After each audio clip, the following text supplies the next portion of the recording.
Salut à tous, bienvenue sur M6 Sport. Aujourd'hui, on revient sur le match d'hier entre Barcelone et l'Atlético Bilbao, puis on enchaîne avec l'affrontement entre le Real Madrid et le Real Valladolid.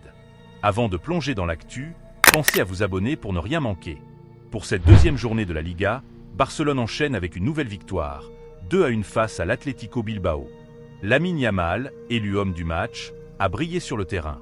Barcelone a offert un jeu fluide avec un trio offensif Rafinha, Lewandowski et Yamal au top. Seul Ferran Torres peine à sortir de sa mauvaise passe. Pedri a, une fois de plus, été excellent, créant de nombreuses occasions et distribuant le jeu avec une précision remarquable. Robert Lewandowski continue sur sa lancée avec un autre but, débutant la saison en grande forme. Visiblement satisfait, Hansi Flick a déclaré « Ambiance au top dans l'équipe, c'est génial. La pression est là, mais tout le monde adhère à notre plan de jeu.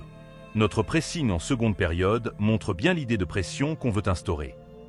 Commencer le championnat avec 6 points, c'est pas facile, mais on gère. Cette semaine, on a un match, il faudra voir l'état des joueurs, des changements sont possibles. 2 matchs encore cette semaine. On va surveiller les joueurs demain, peut-être qu'on fera tourner l'équipe. L'âge de Marc Bernal ne compte pas.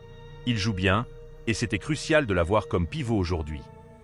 Je connais bien Lewandowski, on a déjà bossé ensemble. Il est à 100%.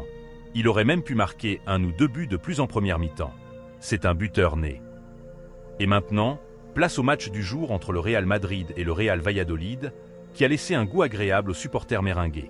Le Real Madrid a arraché les 3 points malgré une première mi-temps compliquée, sans éclat.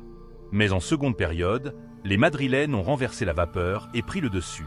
Mbappé, loin de son niveau habituel, n'a pas réussi à faire la différence. Le poste que lui a confié Ancelotti ne semble pas lui convenir. Mbappé est un ailier gauche de formation, pas un attaquant de pointe. Ancelotti doit vite trouver une solution, sinon Mbappé risque de stagner à ce poste. Peut-être qu'un retour à l'aile gauche, avec Rodrigo en pointe, comme en fin de saison dernière, serait plus judicieux. Ça permettrait à Mbappé de retrouver son efficacité. Mention spéciale à Endrick pour son premier but sous le maillot madrilène, un superbe tir, bien joué. Arda Güler, en revanche, n'a pas été à la hauteur, et Rodrigo non plus. Mais un grand coup de chapeau à Federico Valverde, toujours impeccable, un vrai leader sur le terrain. Après le match, Carlo Ancelotti s'est exprimé sur Endrick, Valverde et Güler. Endrick, c'est un énorme potentiel. Il a montré de quoi il est capable avec ce but. C'est un danger constant dans les petits espaces. Valverde, sa qualité, sa force et son intelligence en font un joueur irremplaçable. On a de la chance de l'avoir. Ce match fait partie du processus de progression pour Arda Güler.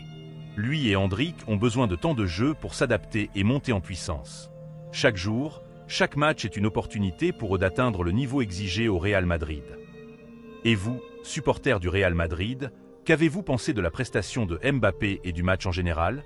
Faites-nous part de vos avis dans les commentaires.